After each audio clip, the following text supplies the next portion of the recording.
Hello everyone, welcome back. Dr. Kimball here. This is part of our Spine 101 series, and today I'm going to be talking about why does your back hurt?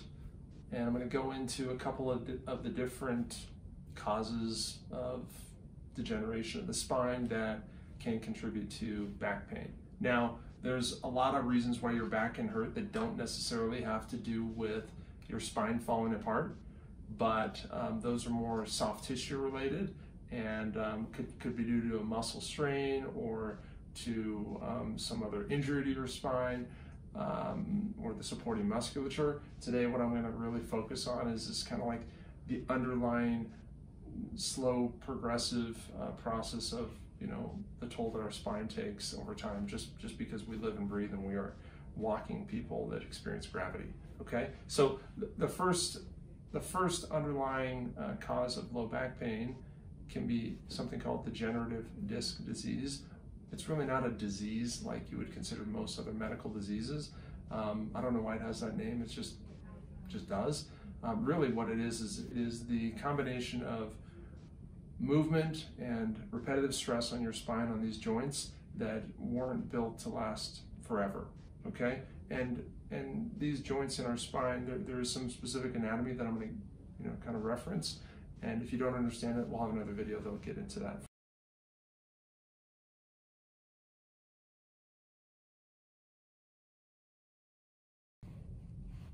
Okay, so this is a diagram of the spine, and here we have the vertebrae. The blue things in the middle are the discs, and then you can see in the back there are the posterior elements of the spine, and these little yellow things are the nerve roots. Over time, the spine can degenerate just like this.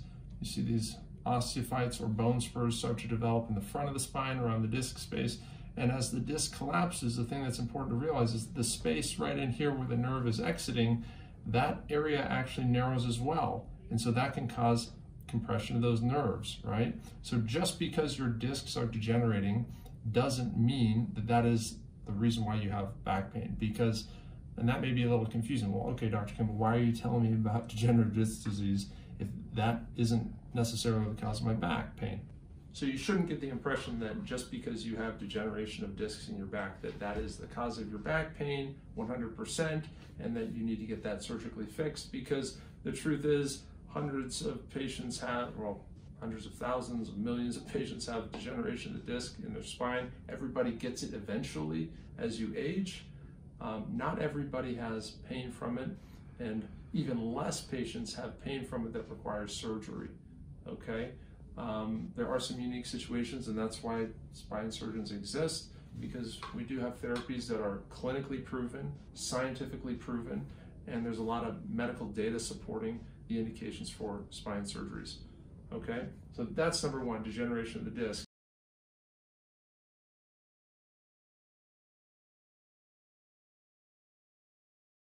So the second topic that I'm going to go into that can cause back and or leg pain is something called stenosis. Well, this word stenosis really just refers to the narrowing of a normal biologic channel. That may be confusing. You can have stenosis of the vessels in your heart. That's when people have heart attacks. You can have stenosis of the channels in your spine, the spinal canal, or the little channel where the nerve leaves, and that's what we call the neural foramen. Any narrowing or impingement of a nerve can cause pain related to that nerve. So just as I showed on that last animation, when the disc degenerates, the channel for the nerves that are exiting the spine can get narrowed and they can get pinched. They don't have to, but they can, and they can be responsible for pain. So this is a term we refer to as lumbar stenosis. It is connected to degeneration of the disc, but not mutually exclusive. So,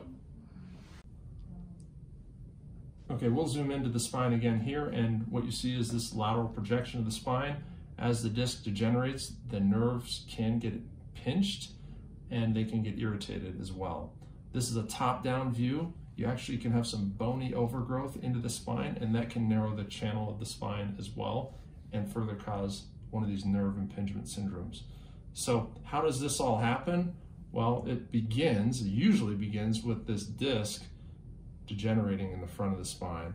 And as that disc degenerates, it kind of sets off this cascade that then can lead to other problems in the spine and the development of more arthritis. The arthritis can be a cause of nerve impingement or stenosis in the spine.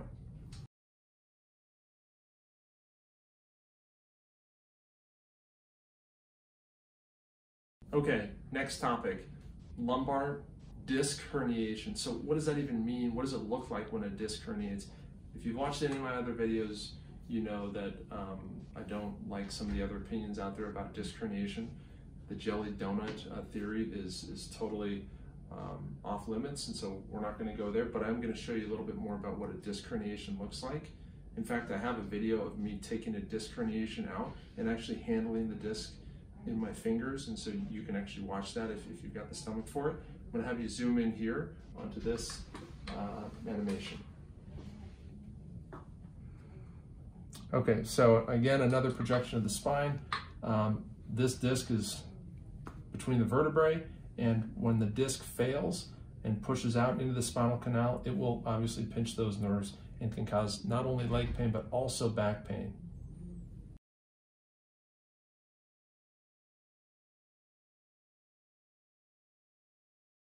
Okay, the last topic that I'm going to reference today regarding back pain and something that can cause back pain is something called spinal instability. That may sound really bad and really crazy, but it doesn't necessarily mean your spine is falling apart or it's falling off. It doesn't even mean that there's a fracture, but over time, as the disc degenerates, sometimes a disc can become a little less stable and can start to shift. Some people call this a slipped or slipping disc, okay? And I'm going to show you in this animation. It's very easy to understand it through the animation rather than me trying to walk you through it. So this is a slipping disc. The word, the medical term we use to describe it is spondylolisthesis. That's a big mouthful, I realize that, but another word that you can use or you might see listed in your research is spondy. So that's a spondy, okay? And as the disc slips, clearly there's a risk for more nerve impingement that can cause back pain and leg pain. Usually they come together. But as you'll notice in all these videos, the disc really is the center, and it's the most functional unit of the spine, the supporting unit of the spine. When there's some sort of problem with the disc, usually something else starts to go wrong and can result in pain in the back or the legs.